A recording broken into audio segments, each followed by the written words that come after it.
Hello, everyone, and welcome back to Speedrunners and Coffee. And with me today, dear viewers, I have a very prolific but also short time in speedrunning runner, the first person shooter pew pew supreme runner, Astrid the Horror Girl, who legitimately runs so many games. It's absolutely incredible. Astrid, how are you doing today? I'm doing well. I'm overwhelmed by this intro. Apparently, I'm a prolific runner. Thank you for saying so. I mean, I'm looking at your SRC page right now, and legitimately, there's so many games here that it's like, holy crap. But yeah, it's absolutely incredible, and thank you for coming on. But what got you into speedrunning? I've been into speedrunning since probably like 2015. I've been watching speedruns. I watched a lot of GDQ and I spent a lot of time just kind of thinking, I'm not doing anything right now and I don't really want a game. So what should I do? And I would just look up a game that I love and see if what the world record speed run is for it. And there may or may not be one. And if there was one, I would watch it. And I always wanted to be the person doing that, but kind of like imposter syndrome and negative thoughts convinced me, no, no, no, you're not good enough to do that. You'll never be good enough to do that. So one day last year, I just kinda said, "You know what? I love Fear. It's my favorite video game of all time. I can beat this game in under 3 hours without knowing any of the strats. How about I learn the strats and just see what happens?" And as they say, that was that. It was all over from there. I was a speedrunner. I was addicted. I wanted to speedrun so many games after that, and now I am where I am now.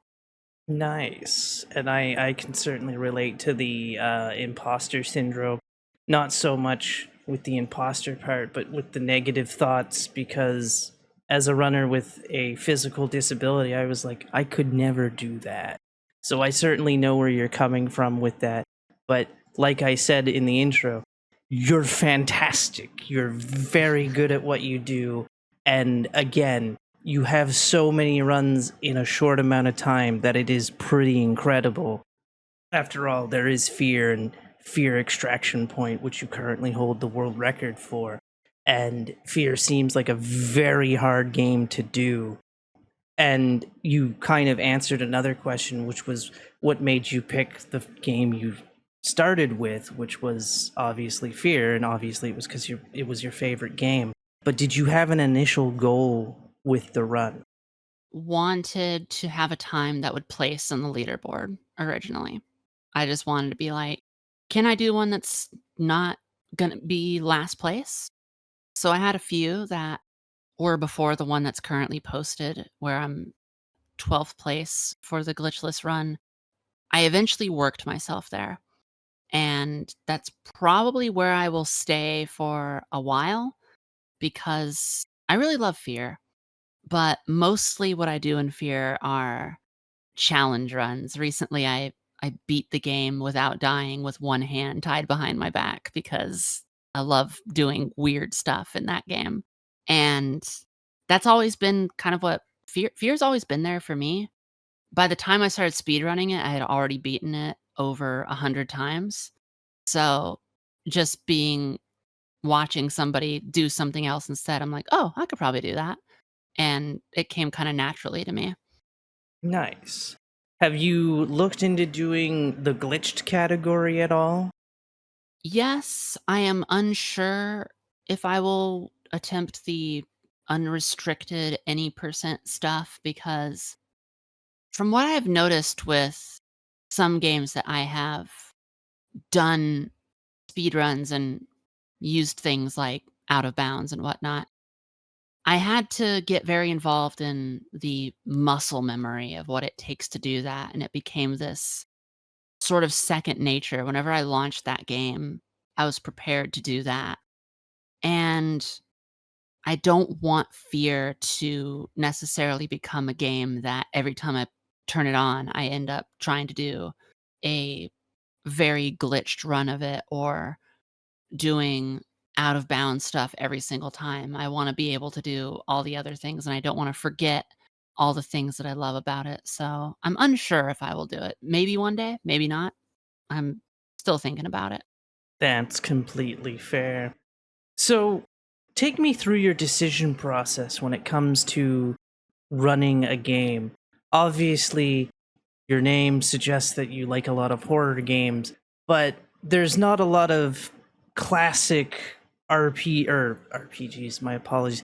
A lot of classic horror franchises in your Mhm. repertoire. So what goes into your decision making? So I do love the classic horror games. I'm a very big fan of the old Silent Hill games and old Resident Evil games, especially. The original Silent Hill 2, Silent Hill 3, those 3 mean so much to me, which is why I have spent a lot of time watching your speedruns of them, by the way, of, 2 and 3, like, because they fascinate me and I love it so much. Resident Evil 2, the original Resident Evil 2 is one of my favorite video games of all time, still to this day. Definitely, like, top 5 games for me. I love original Resident Evil 2. Also a fan of Clock Tower, not so much as the others, but I do appreciate them. I love Dino Crisis. I also love 90s adventure point and click horror games that existed, like, Realms of the Haunting and I Have No Mouth and I Must Scream, all that kinda stuff. I really, really loved those. But Mhm. speedrunning them, I don't know which ones I want to do that with, and also, I have a hard time picking which one to start with too. So, I do at one point want to speedrun Silent Hill 2 at some point, but also at the same time, I want to speedrun Haunting Grounds. I also want to speedrun Realms of the Haunting, and because these games are what they are, I know that I would have to commit a lot of time into figuring those runs out, and I would have to not be speedrunning other things for a while. So I don't know which one to start with, but then there's also, like, situations, like, for Silent Hill 3, one of the things that I love about it is to this day, I play it and it still spooks me. It still like, is kind of unnerving and creeps me out, and I know that when I start running it, that feeling will eventually go away, and I don't know if I want that to happen. Okay, that's completely fair and understandable. So, what makes you decide on a game? Like, what is that deciding factor? I play through it casually once. I don't ever start a game to speedrun it. I usually form the opinion in my mind while I'm playing it. I'm just like, I bet this would be a really cool speedrun. And if I like the movement, how it feels, how it controls, the level design, how that feels moving through it, if there isn't too much where I go, okay, that part was annoying. I never want to do that again. I think to myself, would this be a fun game to speedrun? And if yes, I will look to see if anyone else has. And if so, I'll probably look to their speedrun for ideas of where to get started. If not, then I'll consider routing it myself, which I've done a couple times. And then doing that and attempting the run. I usually give it like 1 to 2 tries on a speedrun all the way through. And if I had a great time doing it just off of that, whether I did it right, whether I did it wrong, whether or not I made a bunch of mistakes, whether I got lost or got confused, if I did not have fun, I don't do the run. And it's just that simple. That's completely fair. Is there a game that you are looking forward to running? There's a game coming out soon. We're supposed to get a release date next month. called Sulaco, and it is a game running on the GZ Doom engine where you play as a a woman who is a space captain, and it's very inspired from the level design of, like, Fear, so right there, I'm like, "Okay, I'm in. I'll play this game."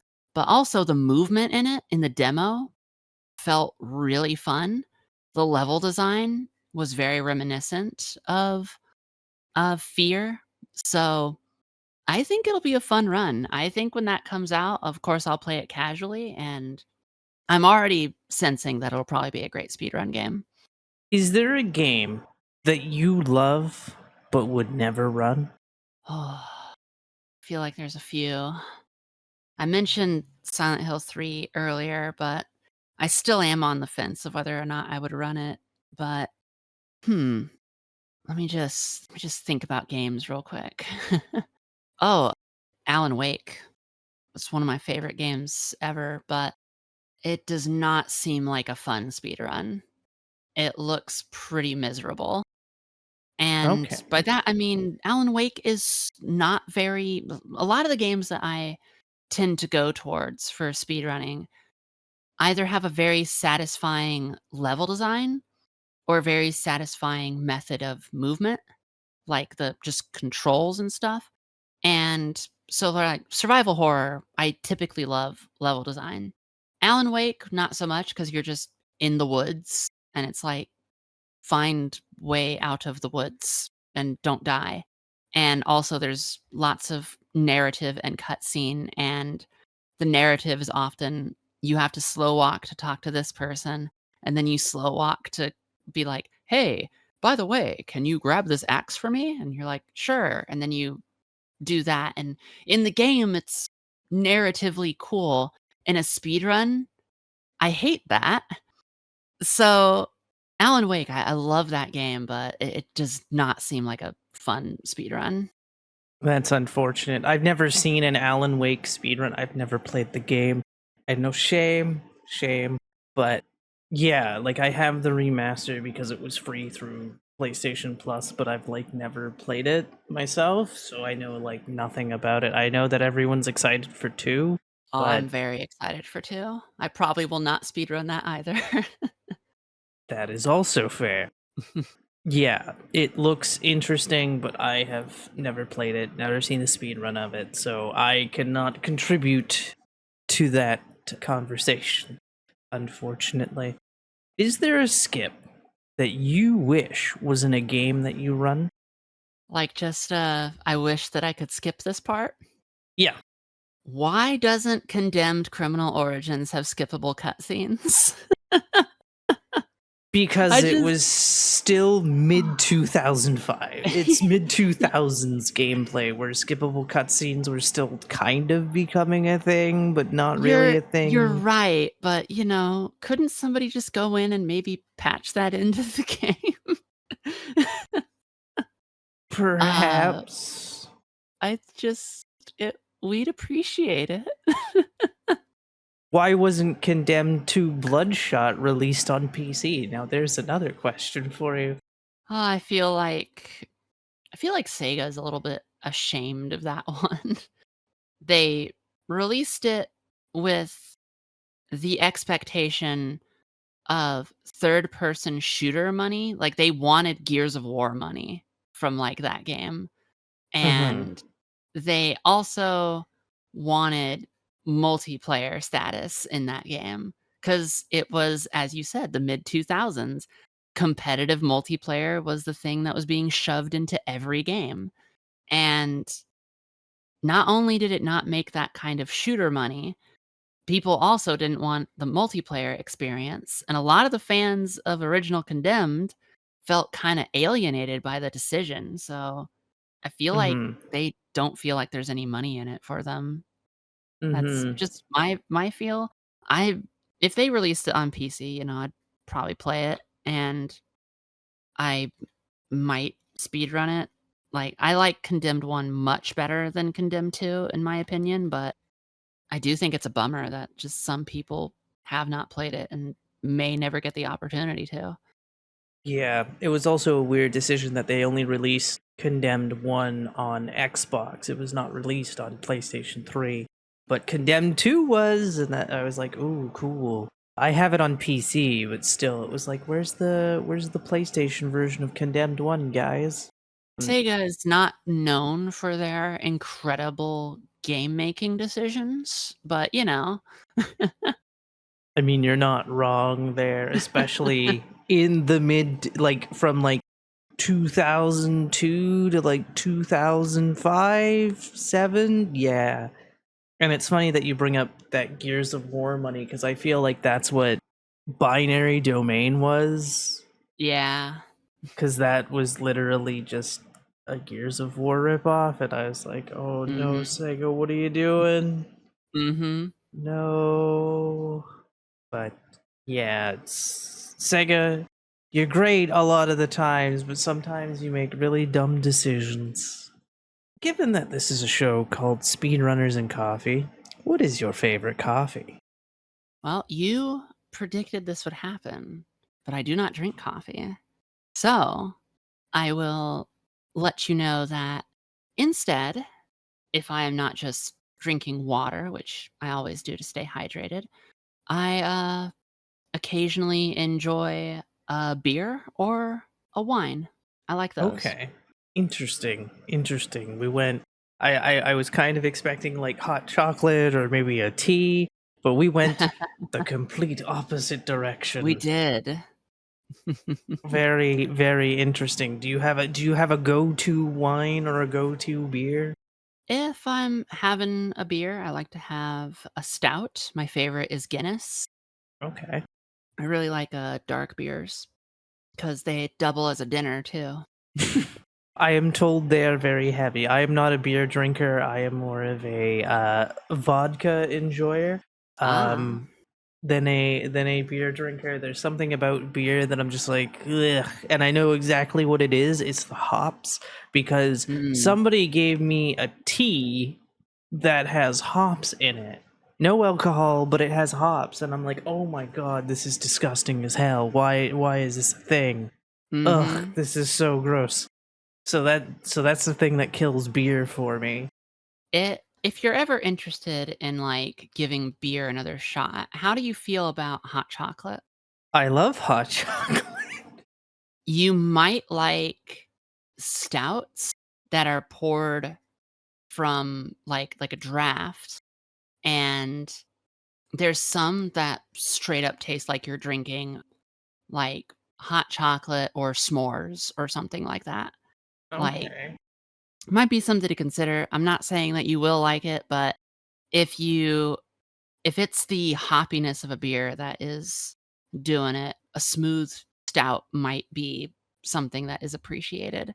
But as far as vodka goes, I do vodka is my favorite mixer for sure. Okay. Do you have any like favorite vodkas? Because I could talk about vodka, though most of the time I will admit that I drink vodka coolers. I don't like Mm. because a lot of the times pure vodka. We all know how. Although if you mix I will do like a pure vodka with like a Mountain Dew. It's a really weird combination, but it's very Mhm. good. Or the tried and true vodka and Skittles, where you like pour a bunch of Skittles into vodka and just let it dissolve into the vodka. It's Yeah. it's great. But yeah, so now you didn't answer with the wine. Is there a particular wine that you're into? I like dark reds. Pinot Noir is a favorite. I like red blends as well. I don't really have a brand that I like, but Yeah, I'm not a wine person either. I feel very bad. It's like, oh, beer and wine. I know nothing about them because there's also something about wine that I'm just like, oh no, this is not hey, good. we have vodka in common. That's a good thing. Yeah, it's the same thing as rum because I remember trying a rum and coke once at a bar. Oh, that was a miserable experience too because it turned into a rum and coke into a Jameson shot into it, or no, a tequila shot, a Jameson shot, and then a vodka shot back to back. And it was like, oh no, Jameson, oh, but tequila, oh no, that is the grossest thing I've ever had in my life. Alcohol will back in the day, I used to be able to have, like, 7 or 8 shots of vodka before, like, I would get drunk, Hmm. and after being on HRT, now it's, like, 1 shot, and it's like, "Well, that's it. That's all. It's done." See, it's funny you mention HRT because I didn't start drinking till years after being on HRT. I didn't drink when Mm, I was younger. I started drinking when I was like 28. It was also when I started like smoking weed at the same mhm. time. Granted, I don't drink to get drunk, and also shots are expensive as hell. But like, I'll do like there's a thing in Canada. It's a Smirnoff. Have you ever had a Twisted Rocket popsicle, which is the red, white, and blue popsicle? Yeah, I know what you're talking about, yeah. Yeah, Smirnoff has a cooler that is that, and it's absolutely phenomenal, and I love it. I don't know if it's available in the United States. I know it's available in Canada. It's actually supposed to be a limited time thing, but then they just made it a permanent fixture, and it's like, this is great. Granted, I also just tried weed sodas for the first time last month. Beware the sparkling water, although typically I can't do a lot of things sparkling water, but if you get like a soda version of a weed soda, it's not too bad. However, when it comes to weed sodas, the ones that taste like that are actual sodas have higher concentrations of THC compared to the sparkling water one. But those are even more expensive than vodka coolers or beer because those are like 8 to $12 a can. And Mm, also, they're very small cans. We're talking between 222 milliliters to 355. So it's kind of like, yeah, maybe once in a while type thing. Whereas you can get, like, for example, those Twisted Rocket and vodka coolers, which are 473 milliliters, right. for about like 350 at most. Yeah, I mean, if I want weed, I'll just keep smoking joints pretty much. I'll just keep rolling them. I mean, that's also fair if that kind of thing. It was just like something that I want to try because, or wanted to try Yeah. because a fellow speedrunner, Metroid Crime, Ah, talks about them all the time. She's my introduction to weed sodas, and I'm like, oh, okay. And then I like tried them, and I'm like, these aren't that bad. They're not as bad as you would think. I don't smoke a lot of weed because I suck at rolling them, and pre-rolls are few and far expensive, yeah. between. If you So can it's get the what I do is if you have, like, an index card, you can just use that, bend it for a filter, and instead of trying to, like, make, like, perfect kind of roll that you kinda, like, tie off or whatever, you can just, like, use chapstick and just seal it up that way, and it works pretty well. okay. I know one thing that some people do is they'll use their spit because they'll put the end and like twist it into their mouth, and that's how they seal it off. Um, and it's just like, whatever works, right? Right. Yeah. A very interesting episode of Speedrunners and Coffee we have here because no coffee talk is happening. It's all about alcohol and weed. Listen, I love weed, I like to drink beer, and I like to go fast. It's a vibe. It's Mhm. called Speedrunners and Coffee because it was a random vibe, and no one has to drink coffee or talk about coffee if they don't want to. Though I do have to ask this question because hot chocolate has come up a few times. Is there a hot chocolate that you would drink? I honestly haven't had hot chocolate in probably 10 years, and it's not that I don't like it, it's just kind of like I haven't gone out of my way to get it. I used to get it when I was younger because I used to spend time, well, I'm living in California, and Hmm. if we want to go to the snow, we have to go to the snow. There's a mountain range to the east of where I live called the Sierras, and in the winter, they get a lot of snowfall, and a lot of people would go there for, like, hiking, climbing, skiing, snowboarding, whatever, and my family on my mother's side all loved to go skiing, but they also just loved being in the snow. So that was where I would have my hot chocolate, would be when the family would go like, "Hey, we're gonna go to the Sierras and like spend a week there for like a little while," and be okay. And hot chocolate would be provided to me. And I go, "Okay, I'll drink this." And that's about it. That's about my Okay. experience with it. That is completely fair. The reason I also kind of brought up the hot chocolate thing was because you mentioned stouts that taste like hot chocolate, so I wasn't sure Mhm. if there was such a thing as like mix a stout with a hot chocolate as a thing as well. I'm sure there is. I'm It has to be. There has to be. I mean, everything is possible, right? Like, who would have thought Mhm. that you would put like an Irish coffee, which is an alcoholic coffee or an Yeah. alcoholic coffee kind of thing. Those are fun. People are shocked by how fast I drink those, and I'm like, oh, was I not supposed to drink it fast? Oops. But getting back to video games, part of the podcast, what games are you currently playing right now? Well, I just finally got sub 30 in Dementium 2, which is nice. I've been trying to get that for a while. I used to have world record in Dementium 2.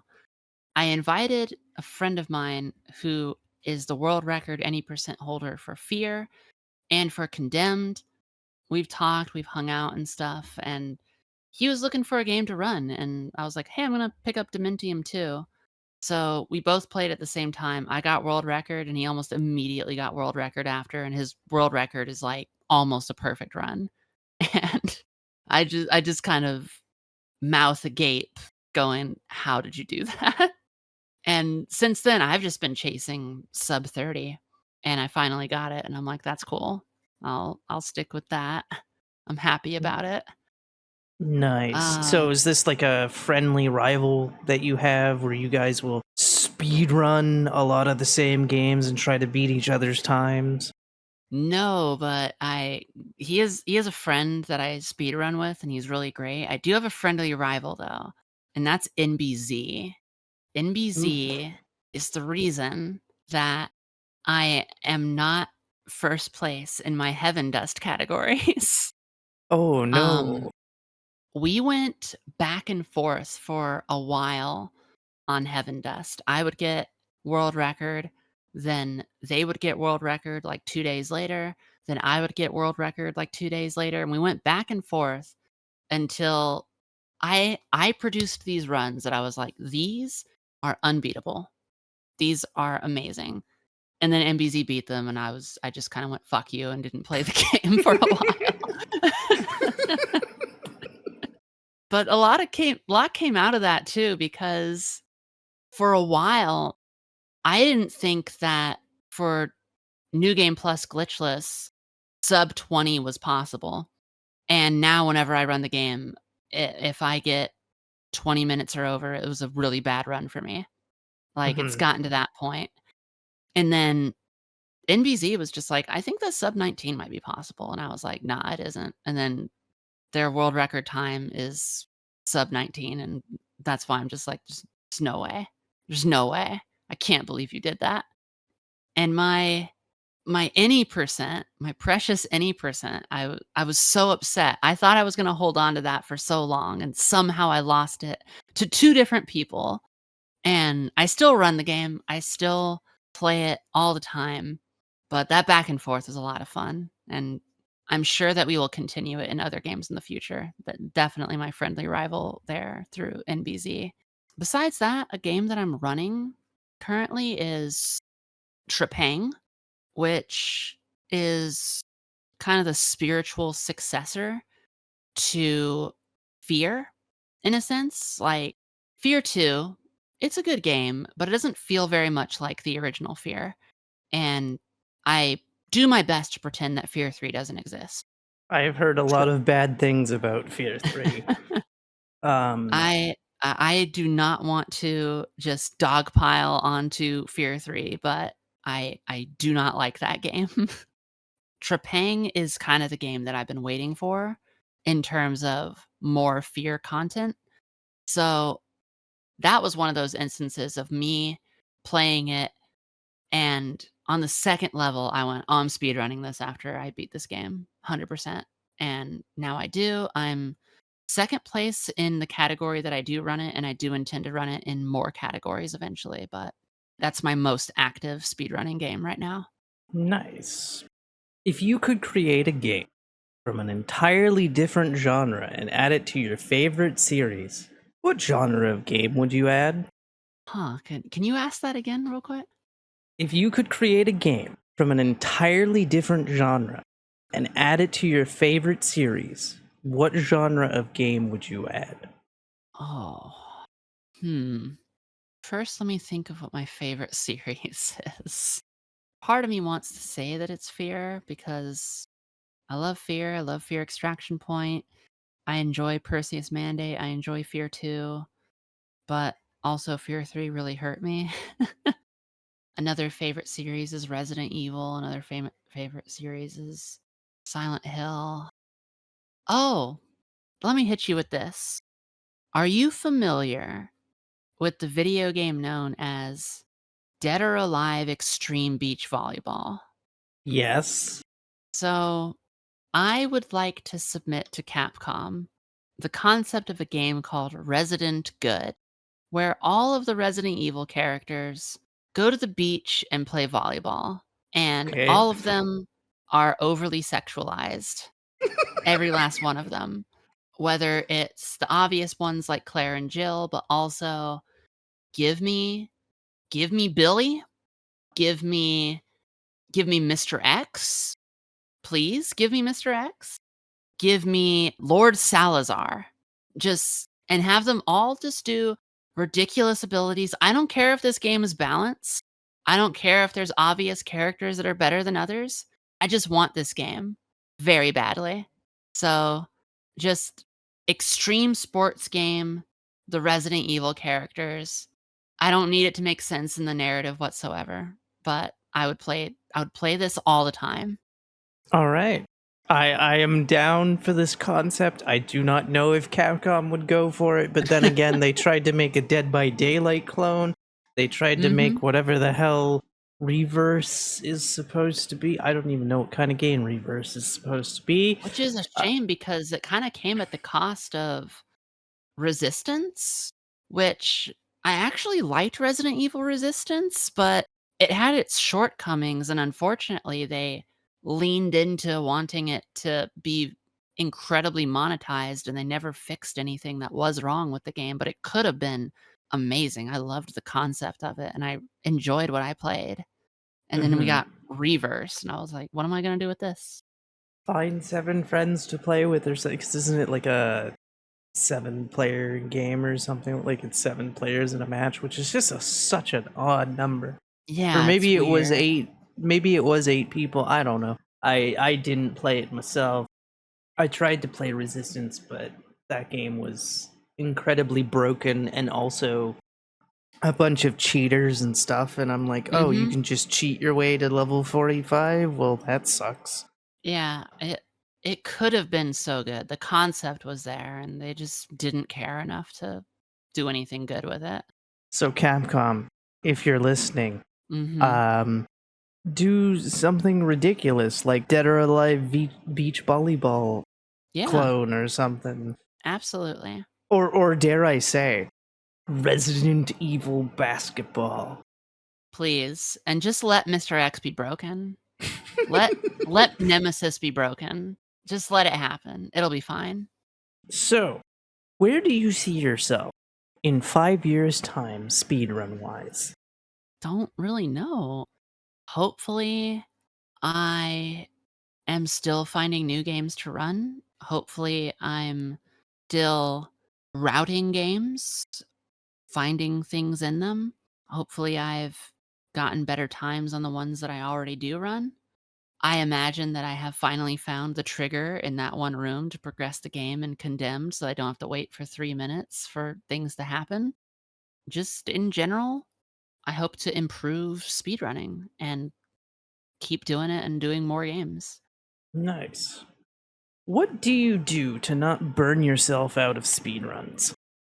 I either speedrun a different game or I just play something through casually that's hopefully a new game. For instance, we have Alan Wake 2 coming up. I don't want to speedrun it, but I definitely want to play through it. We have the new Alone in the Dark coming up. I will at some point play that, and I will play through it casually. There's quite a few games that I'm interested in that are on my wish list that I have no intention to speedrun through, really. Like, that's not why I want to play them. It's not the first thing that comes to mind. So, in between moments when I go, not really feeling like speedrunning today or something, I'll have games that I'm still cool with just playing through the normal way as the devs intended. That is fair. How do you prefer to learn a speedrun? Do you take notes, practice beforehand, or do you dive right into full runs? Try to, well, I play through the game casually first. And then what I typically do is try to optimize what I already know. Consider, like, okay, I know that I can go a little bit faster if I do this. I know that those enemies are going to be there, and I'll run it through like two, three, four times until I go, okay, now I've got it. Let me see if other people have run this. And if they have, I'll go, all right, is their time faster than mine? If it is, I look and see what they did. And I also look and see if there's a speedrunning community for the game. And if there is, I get involved. What advice would you have given to your past self with your first speedrun, knowing what you know now? In general, the past self, I think I would have just been like, hey, you should try speedrunning. It's something that you actually will enjoy. It's not this impossible task that you think it is. But as for like my first speedrun, I would say remember that you love this game and don't be hard on yourself when the run doesn't go ideally the way that you want it to. What is your opinion on IGT versus RTA? I think IGT makes sense because what you're trying to do is figure out what's the fastest way to play through a game. RTA, I feel, is appropriate for marathon settings, of course, but also it's almost like a different context. IGT is what is the fastest possible time that this game could be played? And RTA is how fast can someone play this game when they just sit down to beat this game? I think that they both have their purposes and uses, and I don't necessarily think that one is better than another. I think that if I were to be looking at a true indication of how fast a game could be played, I would look at the IGT before the RTA because IGT has the benefit of the speedrunner hopefully having like loads removed, not being stopped by the inferiority of their hardware as opposed to someone else, ideally. And also physically, some people need to go to the bathroom, some people need a little bit of a break, some people need to stretch their fingers. IGT is still going to keep track of the game time, and it doesn't necessarily say, no, no, no, if you stretch your fingers or you have to pee, that doesn't count. I think RTA is good for events, and sometimes it's also the only way you can speedrun a game. Hmm. What would you say is your proudest moment as a runner? There's game that I routed out in every category called Remorse the List, and I had a great time routing this game and no matter what I was doing. But finding the any percent route, which is utilizing a very fun glitch, means so much to me because it took me days to find it, but I knew it was possible. I knew it because I accidentally made it happen and or I accidentally found the concept that I would use to make it happen. Essentially, there's a way that you can stand on these boxes, which is the boxes are not supposed to move, and when you collide with them, they can launch you into the air. At the very beginning of Remorse the List, there is but a fence between you and the end area of the game. You can see it right at the start of the game. So this whole time, I'm thinking, there's got to be a way over there. There's got to be a way to just hop that fence. And one time when I was playing it, I stood on this box and it popped me into the air a little bit. After nearly 12 hours across 2 days of trying to get that to work, I finally found why that was happening and what to do to make it happen again. After about 6 more hours, I got it consistent enough to make it a strat. And all that work that I put into it is probably my proudest moment of speedrunning. Nice. And what would you say is your lowest moments or lowest moment? In my video for Condemned, I get very angry at that run. I'm the only person, as far as I know, that runs the game with no oob, just no out of bounds, none of that. I still use lots of glitches though, and it's the only way I really intend to run the game. Because of that, there are some very frustrating moments that deal with RNG like scenarios. And one of them I never had happen to me before, and it lost me like a full minute. And I was so angry. I was just shouting at that game. And of course, it ended up being a PB. So it's just there for everyone to see me just being unhinged at this video game. That's probably my lowest moment. Trust me, it's happened to a lot of us where Oh, we're yeah. just fucking pissed off in a run, and then it's like, oh, PB, oh, yay, Yeah. or what have you, and then it's like, oh, all right, whatever, it's Mhm. fine. Yep, But it's you, but definitely that moment. but sometimes there's a gigantic pop off at the end because you're like, Yep. holy that actually made it, woohoo, Yeah.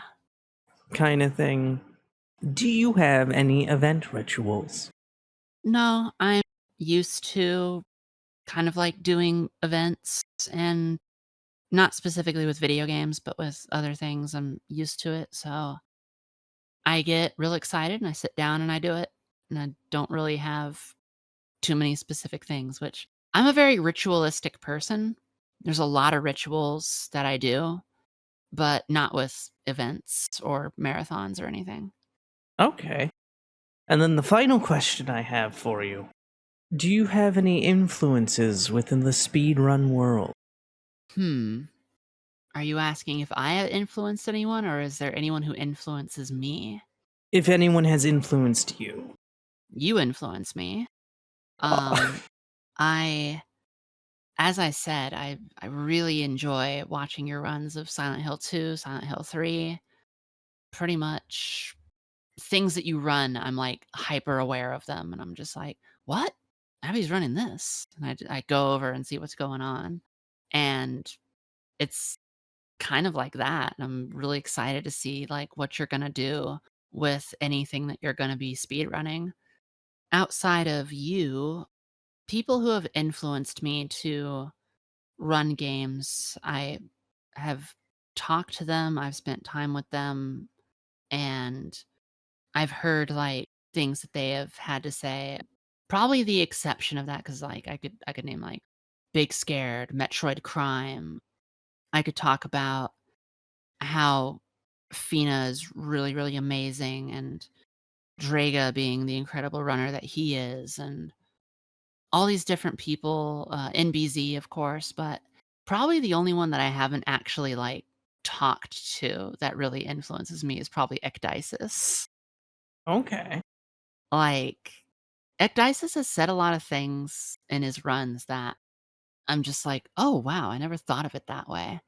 Like, I used to always just kill my runs when I would do a major fuck up, and I was watching Ecdysis one time and he said, "I think a lot of runners do a gigantic misstep when they stop their speed run because it's not going the way that they want. They should just finish it because it still gives them the practice, and unless something has, like, really, really ruined the whole run or it's, like, early enough in, I do that." And I would say that that's because of what Ecdysis said.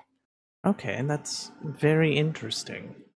Well, I lied about that being the last question because Okay. I would like to thank you for coming on. It's been an absolute pleasure. However, where can people find you if they want to Uh, find you? I stream on Twitch, Astrid the Horror Girl. I play horror games. I speedrun horror games. I play other things too sometimes, but that's mostly what I do. I take some of my best content and put it on my YouTube channel, which is also Astrid the Horror Girl. All right, very nice. And again, it's been an absolute pleasure. And of course, thanks everyone for listening. And a little bit of an announcement here.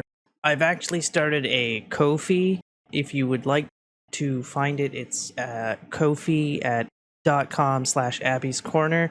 If you join the membership, you can actually listen to these episodes a wee bit earlier than the normal airtime of Saturdays, but feel free to join the membership if you wish. Completely fine if you don't.